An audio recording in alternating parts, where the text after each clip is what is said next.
جعلنا في أعناقهم أغلالا فهي إلى الأذقان فهم مقمحون وجعلنا من بين أيديهم سدا ومن خلفهم سدا فأغشيناهم فهم لا يبصرون وسواء عليهم أأنذرتهم أم لم تنذرهم لا يؤمنون إنما تنذر من اتبع الذكر وخشي الرحمن بالغيب فبشره بمغفرة وأجر كريم إنا نحن نحيي الموتى ونكتب ما قدموا وآثارهم وكل شيء أحصيناه في إمام مبين واضرب لهم مثلا أصحاب القرية إذ جاءها المرسلون إذ أرسلنا إليهم اثنين فكذبوهما فعززنا بثالث فقالوا إنا إليكم مرسلون قالوا ما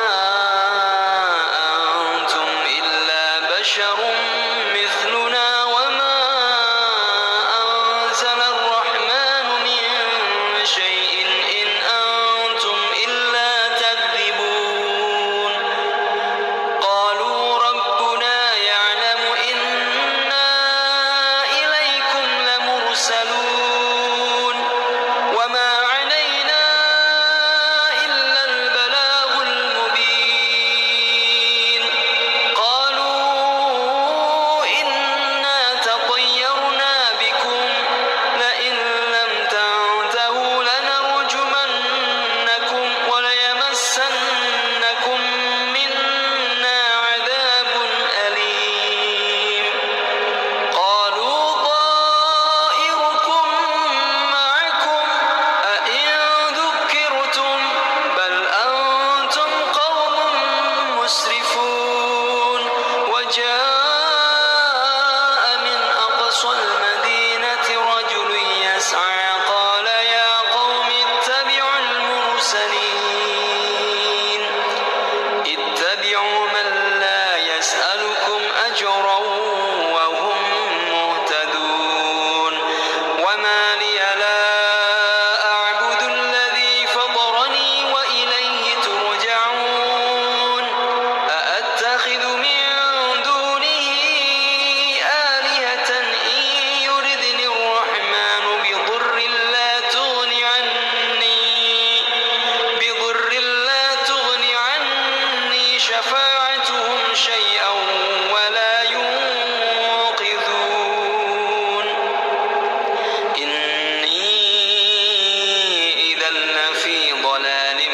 مبين إني آمنت بربكم فاسمعون قيل ادخل الجنة قال يا ليت قومي يعلمون بما غفر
والشمس تجري لمستقر لها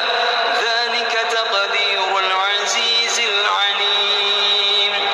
والقمر قدرناه منازل حتى عاد كالعرجون القديم لا الشمس ينبغي لها أن تدرك القمر ولا الليل سابق النهار وكل في فلك يسبحون وآية لهم أنا حملنا ذريتهم في الفلك المشحون وخلقنا لهم من مثله ما يركبون وإن نشأ نغرقهم فلا صريخ لهم ولا هم ينقذون إلا رحمة منا ومتاعا إلى حين وإذا قيل لهم اتقوا ما بين أيديكم وما خلفكم لعلكم ترحمون وما تأتيهم من آية من آيات ربهم إلا كانوا عنها معرضين وإذا قيل لهم أنفقوا مما رزقكم الله قال الذين كفروا للذين آمنوا أنطعم من لو يشاء الله أطعمه إن أنتم إلا في ضلال مبين ويقولون متى هذا الوعد إن كنتم صادقين ما ينظرون إلا صيحة واحدة تأخذهم وهم يخصمون فلا يستطيعون توصية ولا إلى أهلهم يرجعون ونفخ في الصور فإذا هم من الأجداث إلى ربهم ينسلون قالوا يا ويلنا من بعثنا من مرقدنا هذا ما وعد الرحمن وصدق المرسلون إن كانت إلا صيحة واحدة فإذا هم جميع لدينا محضرون فاليوم لا تظلم نفس